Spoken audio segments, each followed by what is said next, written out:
হামজার পথেই হাঁটতে চান বাংলাদেশের আমিনুল ইসলাম। জুনিয়র হকি বিশ্বকাপে 5 হ্যাট্রিক আর 18 গোল করে সেরা গোলদাতা আমিরুল নিউজ 24-কে জানান, হামজা যেমন দেশের ফুটবলকে বদলে দিয়েছে, ঠিক তেমনি হকিও বদলাতে চান তিনি। সম্ভাবনাময় কিন্তু চর্চা নাই। তারপরও বিশ্ব মঞ্চে যেভাবে মাঠ কাঁপালো বাংলাদেশ, তা ছিল অবিশ্বাস্য। হকির রঙিন টার্ফে অস্ট্রেলিয়া, ফ্রান্সের মতো দলের সাথে লড়াই মুগ্ধতা ছড়িয়েছে বেশ। সেরা 16তে জায়গা না পেলেও শেষ পর্যন্ত 17তম প্লেট জিতেছে বাংলাদেশ, যা আগে কখনোই অর্জন করতে পারেনি লাল সবুজরা। এই অর্জনের পেছনে যে নামটি সবচেয়ে বেশি ভূমিকা রেখেছে তিনি আমিরুল ইসলাম। হামজার মতো ঝাঁকড়া চুলের এই হকি খেলোয়াড় 6 ম্যাচে 5 হ্যাট্রিক করে হয়েছেন জুনিয়র হকি বিশ্বকাপের সেরা স্কোরার। খুলে বলো, ফ্যান্টাস্টিক নিমো খালাল বিস্কুট খায়, সানিও স্ট্যাটাস দিছে ফ্যান্টাস্টিক।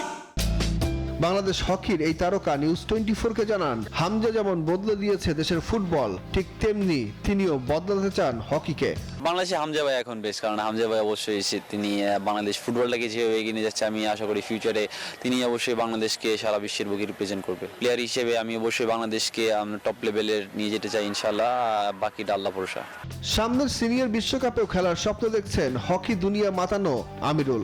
খেলোয়াড় জীবনে যদি বলেন, আমি ইন্ডিয়ার যে হারমনপ্রীত সিং আছে ডাইরেক্টর, তাকে ফলো করি। আর বাংলাদেশের দিক থেকে বললে আমি আসল ভাই থেকে অনেক কিছু শিখছি। তো সে আমাকে দেখা যাচ্ছে যে সবসময় আর কি তার থেকে আমি টিপস নেই, এবং তার থেকে আমি চেষ্টা করি যে বেস্ট যেটা আছে কীভাবে স্কোর করা যায় বড় টিমের সাথে, তার সাথে আমি এই বিষয়ে সবচেয়ে বেশি আলাপ করি।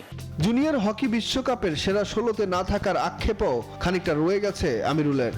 আমার টার্গেট ছিল যে আমি টিমের জন্য গোল করব, এবং আমি প্রিপারেশন নিয়েছিলাম। এমনি পার্সোনালি বলেন, আমি কোচিং স্টাফদের সাথেও এই বিষয়ে বেশি কথা বলছি যে কীভাবে আমি পেনাল্টি কর্নারে গোল বের করতে পারি, এবং আমার টার্গেট ছিল যে যেন পেনাল্টি কর্নার থেকে আর কি টিম রেজাল্ট বের করতে পারে যেন।